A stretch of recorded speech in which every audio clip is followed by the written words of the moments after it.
Hello बच्चों, welcome back to the channel. आज के इस वीडियो में बच्चों हम करने वाले हैं सरफेस एरियाज एंड वॉल्यूम्स के एक्सरसाइज 11.4 का एक बहुत ही इंपॉर्टेंट सा क्वेश्चन नंबर 4। क्वेश्चन नंबर 4 में हमें क्या पूछा है, देखो, the diameter of the moon is approximately 1/4 of the diameter of the earth. फिर हमें बोला है what fraction of the volume of the earth is the volume of moon. Given में हमें जो एक सिचुएशन दी हुई है वो क्या दी हुई है बच्चों, देखो, यहाँ हमें बोला है कि जो हमारा डायामीटर ऑफ मून है वो 1/4 है डायामीटर ऑफ अर्थ के। तो इसे हम इक्वेशन के फॉर्म में कैसे लिख सकते हैं? हम लिख सकते हैं डायामीटर ऑफ मून डीएम से रिप्रेजेंट कर देते हैं is equal to 1/4 of diameter of earth. ये सिचुएशन हमें गिवन में दी हुई है। हमें किसका फ्रैक्शन निकालना है? हमें मून के वॉल्यूम का और अर्थ के वॉल्यूम का फ्रैक्शन निकालना है। अल्टीमेटली हमें वॉल्यूम निकालना है ना? दोनों का वॉल्यूम निकालेंगे, फिर उनका रेशियो फाइंड आउट करेंगे, राइट? तो volume of earth is what? Volume of sphere. Moon भी हमारा स्फेरिकल शेप का होता है और अर्थ भी हमारा स्फेरिकल शेप का होता है। यहाँ फॉर्मूला हमें जो यूज करना है वो वॉल्यूम ऑफ स्फेयर का यूज करना है। वॉल्यूम ऑफ स्फेयर क्या होता है हमारा? आप सबको याद ही हो गया होगा। Volume of sphere is equal to 4/3 pi r cube होता है, राइट?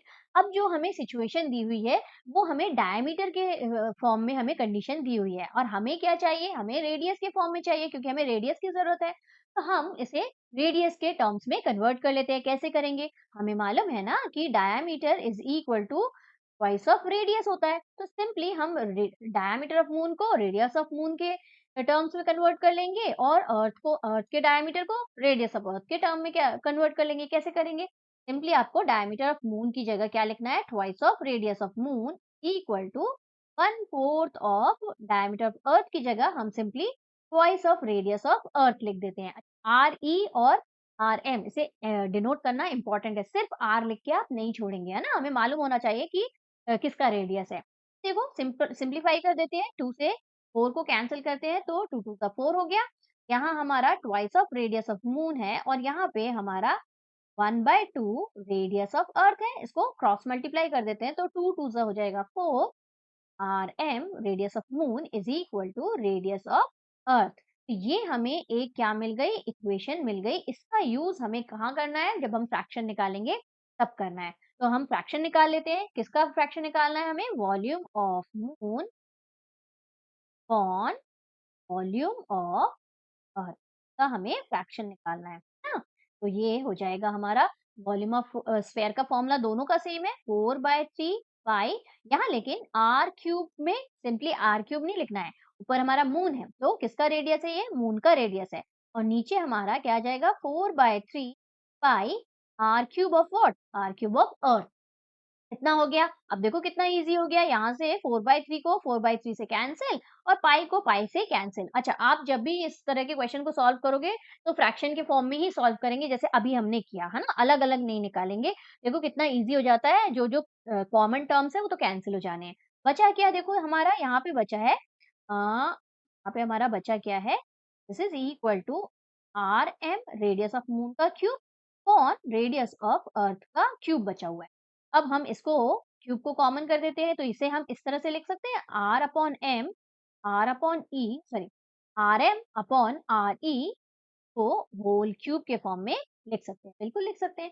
अब जो ये रिलेशन हमें मिला था रेडियस ऑफ अर्थ की जगह हम क्या कर सकते हैं? रेडियस ऑफ अर्थ को हम 4 times of radius of moon से रिप्लेस कर देते हैं। तो क्या हो जाएगा? देखो हमारा यहाँ हमारा है रेडियस ऑफ मून, उसे तो हमें एज इट इज लिखना है। Radius of moon it is लिख दिया।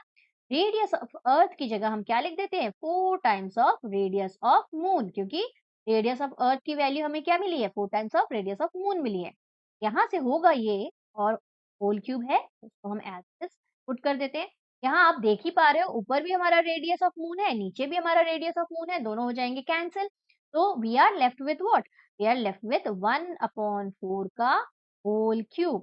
तो ये हमें सिंप्लीफाई करने से क्या मिल जाएगा? 1/1 का क्यूब इज 1 और 4 का क्यूब क्या होता है? 4 4 जा 16, 16 4 जा 64। रेशियो जो हमें मिला मून अपॉन अर्थ का, volume of moon upon volume of earth का रेशियो जो हमें मिला वो हो जाएगा हमारा 1/64। इसी को हम क्या लिखते हैं? 1:64 भी लिखते हैं। तो this will be our final answer. I hope आपको क्वेश्चन अच्छे से समझ में आ गया होगा। चलो मिलते हैं नेक्स्ट वीडियो में, नेक्स्ट क्वेश्चन करेंगे। Till then keep practicing maths. Take care, bye bye.